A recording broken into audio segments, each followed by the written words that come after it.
വെറുതെ കിടക്കുന്നുണ്ടായി എന്നെ പിടിച്ച് എഴുന്നേൽപ്പിച്ചിട്ട് ഒരു അൺബോക്സിംഗ് വീഡിയോ ചെയ്യാനുണ്ട് എന്ന് പറഞ്ഞ് ഇരുത്തിയിരിക്കുന്നതാണ് നിങ്ങൾ കാണുന്നത്. കുറച്ച് നാളായി ഇവൻ വിഷ് ലിസ്റ്റിൽ കിടക്കാൻ തുടങ്ങിയിട്ട് ഫൈനലി ഞങ്ങളുടെ കയ്യിൽ എത്തിയിട്ടുണ്ട്. സാധനം എന്താണെന്ന് ഇപ്പോൾ നിങ്ങൾക്ക് മനസ്സിലായിട്ടുണ്ടാവും. ഋതുവിന് വേണ്ടി ഞങ്ങൾ ഓർഡർ ചെയ്ത പ്ലേജിയമാണിത്. വളരെ എക്സൈറ്റ്മെൻറ്റോട് കൂടിയാണ് ഞാനിത് ഓപ്പൺ ആക്കുന്നത്. അതല്ലെങ്കിൽ ഋതുവുമായി ബന്ധപ്പെട്ട കാര്യങ്ങൾക്ക് ഞങ്ങൾക്ക് കുറച്ചധികം എക്സൈറ്റ്മെൻറ്റ് കൂടുതലാണ്. അപ്പോൾ ഇത്രയും ഐറ്റംസ് ആണ് ഇതിൻ്റെ കൂടെ വന്നിട്ടുള്ളത്. ഇനിയിപ്പോൾ ഇതൊക്കെ ഫിറ്റ് ചെയ്യേണ്ട ഒരു പണിയുണ്ട്. അങ്ങനെ ഞങ്ങൾ ഇതിൻ്റെ ഓരോ പാർട്ടായിട്ട് ഫിറ്റ് ചെയ്യുന്നതാണ് ഇപ്പോൾ നിങ്ങൾ കാണുന്നത്. അപ്പോൾ ഒന്ന് പകുതി വരെ എത്തിയപ്പോഴാണ് ഞങ്ങൾക്ക് കാര്യം മനസ്സിലായത്, ഇതിൻ്റെ കൂടെ ബാറ്ററി വന്നിട്ടില്ല എന്നുള്ളത്. ഇതിൻ്റെ ബാറ്ററി ഞങ്ങളുടെ കയ്യിലും ഇല്ലായിരുന്നു. അപ്പോൾ ക്ഷമ വളരെ കുറവായതുകൊണ്ട് അപ്പോൾ തന്നെ ഞങ്ങൾ പപ്പനെ വിളിച്ച് 2 ബാറ്ററി വാങ്ങാൻ പറഞ്ഞിട്ടുണ്ടായിരുന്നു.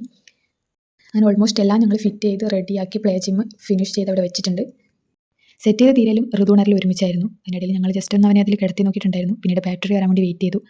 പിന്നീട് എപ്പോഴും അവനതിൽ ഉറങ്ങിപ്പോയി. അപ്പോൾ പിന്നെ ഇനി ഏതായാലും ഇന്ന് നടക്കില്ല എന്ന് മനസ്സിലായി. അതുകൊണ്ട് ഇനിയിപ്പോൾ നാളെ കിടത്തി നോക്കാം അവനതിൽ. അങ്ങനെ അവൻ ഉണർന്നപ്പോൾ ഞങ്ങൾ ഇതിൽ അവനെ കിടത്തിയിട്ടുണ്ടായിരുന്നു. ബാറ്ററി ഒക്കെ ഇട്ട് അവനൊന്ന് കിടത്തിയിട്ടുണ്ടായിരുന്നു. ഒരു 2 മാസം 2.5 മാസമുള്ള കുട്ടികൾക്കൊക്കെ പറ്റിയ നല്ലൊരു പ്രൊഡക്റ്റ് തന്നെയാണിത്.